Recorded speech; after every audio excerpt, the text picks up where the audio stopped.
going to Best Marine Company. I don't know what that number right there, whatever that number is. That's what he wanted.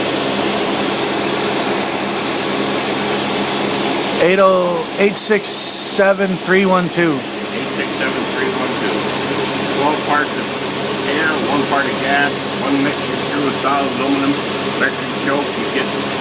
Once you get the thing, you hook it up and put your 12-volt wire to it. The choke will turn it off like it's supposed to.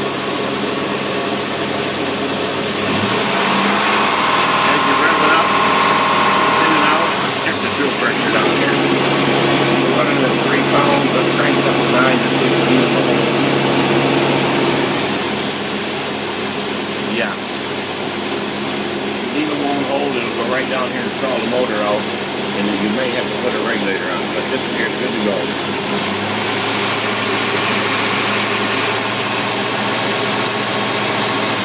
That's it. There you see it, the mixture thins out when it revs up.